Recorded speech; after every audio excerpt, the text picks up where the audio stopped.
My wife had a mental breakdown when I left her alone with the kids. 5 days ago, my wife gave birth to our second child, our daughter, and then our son came home 2 days later. For the past 5 days, I have put myself on baby duty every night and giving my wife a full night's sleep as well as getting the kids up and ready for the day. Yesterday morning, I had gotten the kids ready to go out after pulling another all-nighter. I don't mind it as it gives me some one-on-one time with baby girl and gives me a chance to get my run back with Radon. As well as gave my wife the chance to get herself ready at her own pace as she's still recovering. She's doing amazing but started to feel bad about me not getting any sleep. I told her it's okay and I'm fine with it, but last night, before I put our son to bed, I asked my wife if she could watch the kids for a moment while I went to the bathroom. When I came back, she had obviously been crying.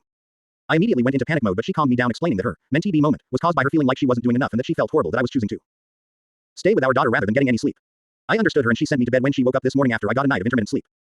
I know I shouldn't feel like an AH, but I always overthink and, as a dad, I never feel like I'm doing enough or what I do compares to what my wife does.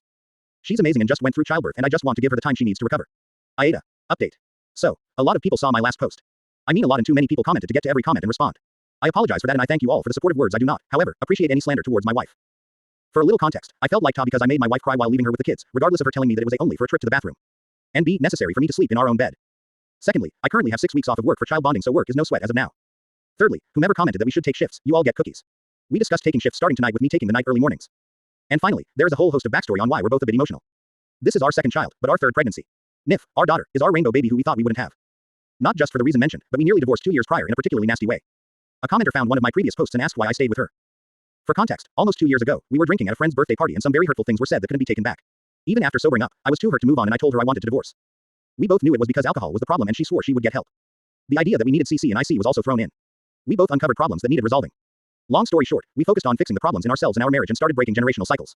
Unfortunately, a lot of roadblocks came our way during our healing. My good friend of 10 plus years cut me off for choosing to give my wife another chance. Her mom got arrested, we moved into a smaller house, another friend tried to break us up, my father passed away. I could go on, but you get the point.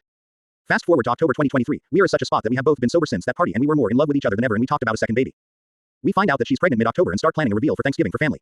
Then, a few days after Halloween, she miscarries. This is where the feeling of not doing enough comes in. I am at work, 35 miles away, when she needs to go to the hospital, and the person who she thought was her best friend for 8-ish years chooses not to go with her. So she had to go by herself on top of trying to wrangle and stay strong for a rambunctious toddler. I felt horrible and even with therapy, I haven't really been able to move on from that. So when she got pregnant with our daughter, I did every little thing for her with gusto. Obviously leading up to, and exceeding past, birth. Evolving into a mantra of, I will be the best husband and father I can humanly be. Which leads to another common comment I've been seeing. Her, mentee B moment. We both have a dark sense of humor and make light of our pain before helping each other through a problem. So her saying that she had a mentee B, she was just breaking the ice of her problem. Leading to the related problem some people seem to have. A little bit of crying is not a mental breakdown. A, you have no right to say someone is or isn't going through something, regardless of circumstance, and B, I downplay because privacy. But I guess I need to say that while I went to the bathroom, and our son was in his room and our newborn was fast asleep. My wife sobbed at her hands and knees fearing that she might fall down that path again and I was only taking on so much responsibility because she's afraid I'm only preparing to take them in case she does spiral. When someone posts something a bit vague, it's not necessarily for ulterior motives. This post was made to answer any questions people had regarding the other one and to give background on our marriage so I may not update again. I do sincerely thank everyone who was kind in the comments, especially all the moms who mentioned the 5 days thing. It gave my wife a laugh and some relief.